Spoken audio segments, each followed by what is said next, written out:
Hi there. Counter strike from Israel on Iran.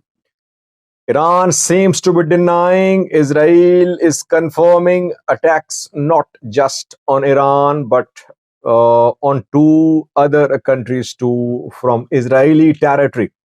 Israeli and US sources are claiming that the attacks have been carried out last night, early morning, you can say. So, what happened? Details for you.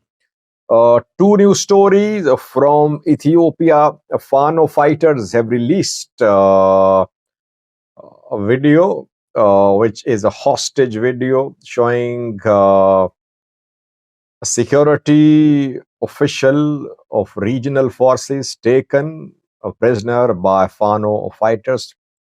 Thirdly, military made a claim about killing dozens of Fano fighters in an operation yesterday. Let's start from the Amhara region of Ethiopia.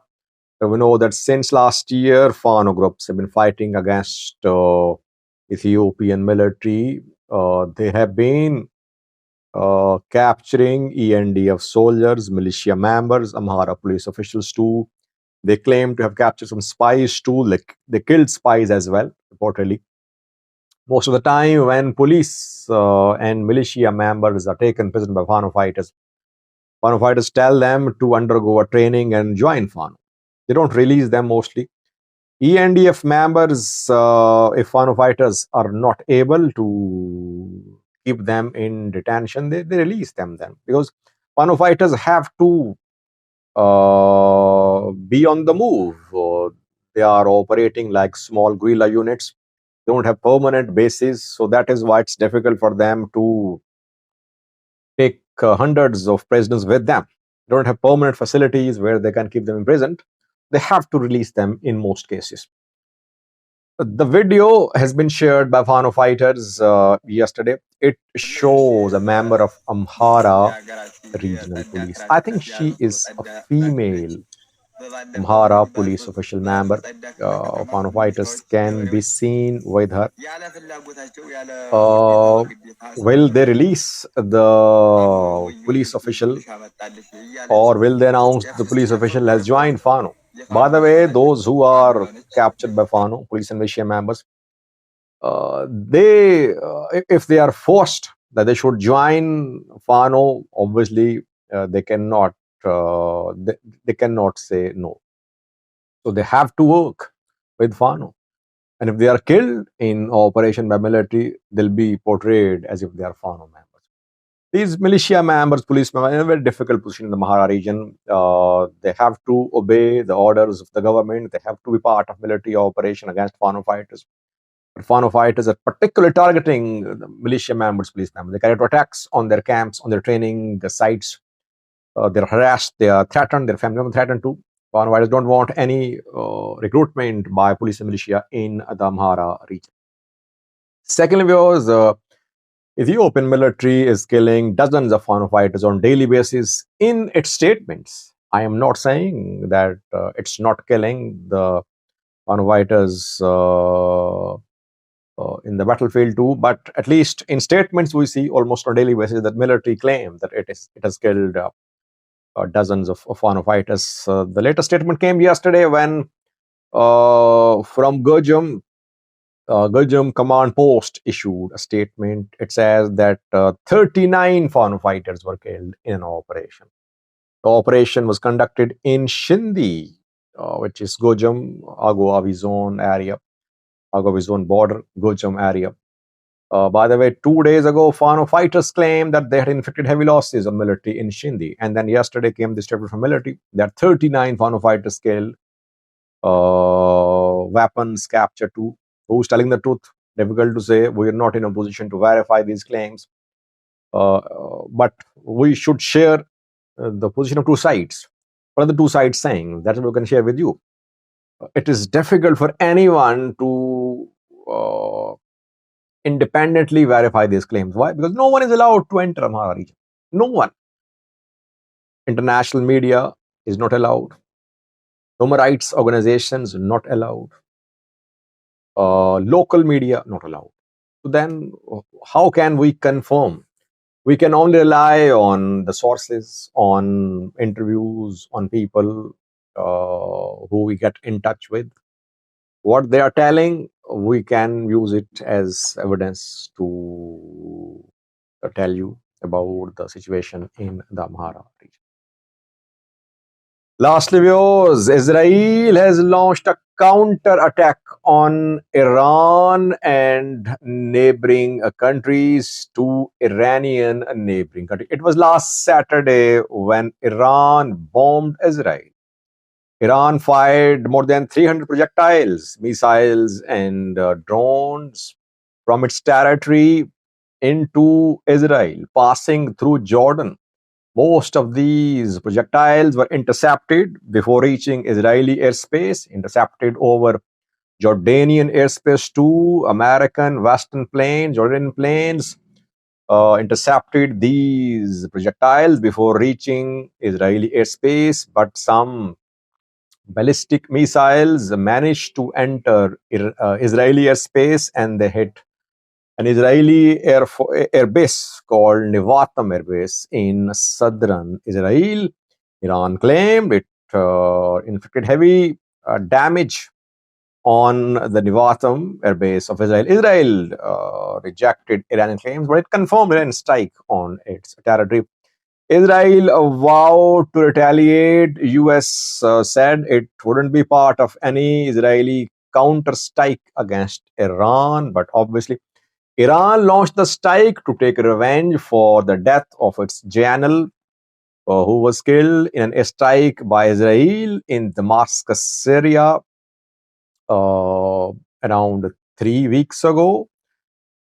Iran took revenge, if you can call it revenge. It was basically small-scale attack showing Iranian capacity that it can hit Israeli territories. No major losses suffered by Israel in that attack. And Iran chose military target, obviously. Now it's Israel's turn. Last night, Israel conducted strikes in Iran, Syria, and Iraq. Iran is denying, by the way. Iran says that from outside, no attack has been carried out on Iranian territory. But Israeli American sources are reporting that Israel launched strikes, missile strikes on Isfahan. Isfahan is Iranian territory in central and western Iran. Isfahan has Iranian nuclear sites as well. Iran has confirmed that some mini drones have been launched, but it says from its territory, not from outside, and the drones were intercepted and destroyed by Iranian air defense systems. But Iran closed its airspace. Its airspace remained closed for hours, showing the entry of some hostile objects into Iranian airspace. American and Israeli officials say that the attack by Israel targeted three countries: Iran, but the attack was a warning attack. Israel just showed its capability that it was in a position to hit Iran, Iranian nuclear sites too. No attack, direct attack on Iranian nuclear sites in Isfahan. Secondly, Iraq was hit, Baghdad, Iraqi capital was hit, and a building was hit there by Israeli bombers, where a meeting was being held. Reportedly, Iranian Revolutionary Guards Corps members were there too. GC, Iranian elite security units officers were there too. Don't know what were the losses suffered there by Iranian and Iraqi officials, but the building was hit last night by Israeli bombers. Thirdly, Syria was hit. Sowada is in Syria, southern part of Syria. And here, Syrian air defense and radar early warning sites were hit in strikes by Israeli planes. Syria Iraq, Iran simultaneously hit by Israeli planes last night, but no considerable damage. Iran's strike on Israel was restrained. Uh, though people would say that more than 300 projectiles were fired, it was Iranian air defense, it was Israeli air defense systems, American, Jordanian, Western air defense systems which protected Israel. But keeping in view that Iran has lost two of its top generals in the last few years, Qasim Soleimani and the other one who was killed in Israeli strike a few days ago, shows that Iranian response was very restrained. Iran just wanted to send a message that Israel should not cross red lines. It wasn't a full scale revenge. Maybe Iran is not in a position to take full scale revenge.